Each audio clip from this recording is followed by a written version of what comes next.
आज हम प्रयागराज के प्रभाव पर चर्चा करेंगे। आधार बाबा गोस्वामी तुलसीदास जी की यह पंक्ति को कही सकई प्रयाग प्रभाव, को कही सकई प्रयाग प्रभाव, कलुष पुंज गुंजर मृग राव। अर्थात प्रयागराज का प्रभाव कौन कह सकता है? कोई नहीं कह सकता है। कैसा है प्रभाव? कलुष पुंज, पाप समूह विशाल कुंजर का रूप धारण कर ले, हाथी का स्वरूप धारण कर ले, और उस पाप समूह रूपी हाथी को नष्ट करने के लिए साक्षात मृगराव सिंह की तरह है प्रयागराज का प्रभाव।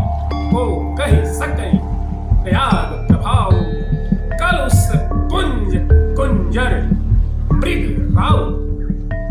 यह कथा कहीं चल रही थी और इस कथा में दूर दूर से श्रोता लोग आए हुए थे। जब व्यास जी ने यह कथा सुनाई कि प्रयाग का प्रभाव अतुलनीय है, अद्वितीय है, उसका वर्णन कोई नहीं कर सकता है। उस कथा पांडाल में चुनिया नाम की एक स्त्री बैठी हुई थी जिसका पीछे का जीवन पापमय था। वह इस कथा श्रवण से ही जागृत हो गई और उसके मस्तिष्क में आया कि सन्निकट ही महाकुंभ लग रहा है प्रयागराज में, तो क्यों नहीं मैं प्रयागराज चलूं और उनके प्रभाव से अपने कलुष पुंज का नाश कर लूं। यह सोचकर वह प्रयागराज संगम पर स्नान करने के लिए निकल पड़ी और संगम पहुंचती। उसके मन में संगम के प्रति अटूट आस्था, विश्वास, श्रद्धा भरा हुआ है, और जहां श्रद्धा और विश्वास हो वहां साक्षात भगवान शंकर और मां पार्वती कल्याण करने के लिए आ ही जाते हैं। और वास्तव में उसके श्रद्धा और विश्वास को देखकर संयोग से वहां एक नागा महाराज प्रकट हो जाते हैं। नागा सन्यासी को देखकर उस चुनिया के मन में अद्भुत बात प्रकट होती है। वह सोचती है कि क्यों नहीं मैं इस नागे सन्यासी का एक फोटो क्लिक करूं। वह फोटो क्लिक करने के लिए अपना मोबाइल निकालती है और फोटो क्लिक करती है, लेकिन देखती क्या है कि फोटो आया नहीं।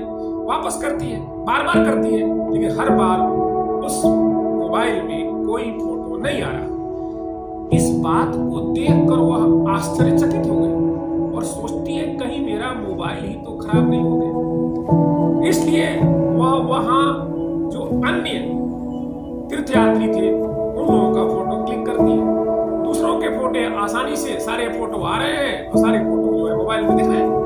मुझे बड़ा आश्चर्य हुआ कि भाई आखिर ये नागा सन्यासी का ही फोटो हमारी मोबाइल में क्यों नहीं आ रहा।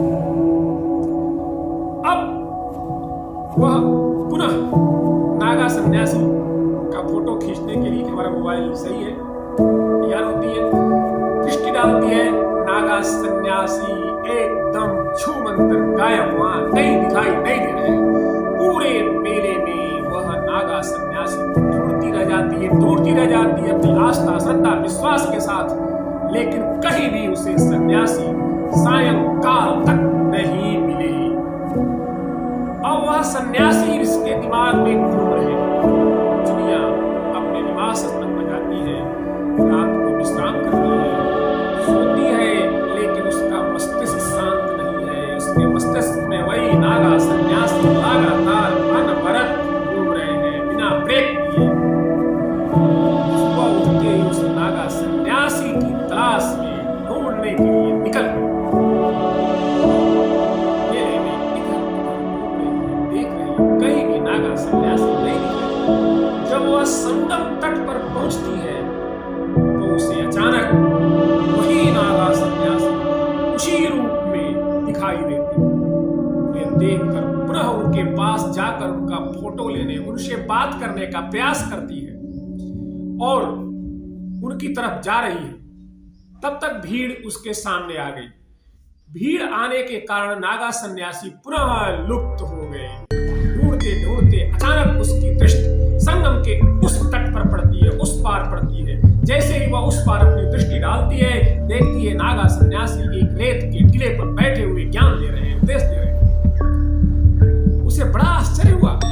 अभी मैंने उनको इस तट पर देखा और अभी 2-4 सेकंड भी नहीं बीते होंगे कि नागा सन्यासी इतने बड़े नदी के पाट को पार करके कैसे उस तट पर उस बालू के टिले पर पहुंचे। इस आश्चर्य में डूबी मुठेड़ मून में सोच रही थी अब हम क्या करें, क्योंकि वह नागा सन्यासी से पूर्णतः प्रभावित हो चुकी थी और उनसे मिलना चाहती थी। वह काफी प्रयास करने के बाद एक नाव हायर की, एक नाविक को बुलाया और नाव में बैठ करके उसको मजदूरी दे करके उस पार गई। उस पार जाती है, वह देखती क्या है कि खूब भीड़ लगी हुई है और नागा सन्यासी लोगों से पूछती है कि नागा सन्यासी कैसे है, कहाँ के है, कौन है। लोग कहते हैं हमको तो कोई नागा सन्यासी नहीं मिल रहा है, ना हमें कोई उपदेश दे रहा है। पूरी दृष्टि इसी के दिमाग में, यूं कहे दृष्टि भ्रम, यूं कहे ईश्वर कृपा, यूं कहे प्रयाग का प्रभाव उसके मस्तिष्क पर छाया हुआ है और प्रयाग प्रभाव से वह प्रभावित हो चुकी है। वह उस टिले के पास जाती है, टिले पर जाकर के उस नागा सन्यासी को प्रणाम करके उनके पैर को स्पर्श करना चाहती है। तब तक अचानक वह पूरा का पूरा नागा सन्यासी का दृश्य ही छूमंतर गायब। वह प्रभावित हुई और उस टिले पर वह गिर गई पौधे में। जब वह संभल कर उठती है, देखती है वहां तो अपार भीड़ इकट्ठी हो चुकी है। सारा जन दुनिया की जय बोल रही है। आज वह अपने कलुष कुंजर से एकदम मुक्त हो चुकी है। सारे के सारे पाप उसके नष्ट हो चुके हैं और लोग उसकी जय जयकार कर रहे हैं। इस दृश्य को देखकर चिड़िया प्रभावित होती है और अपने गांव आती है और प्रयागराज के महत्व को सबको सुनाती है।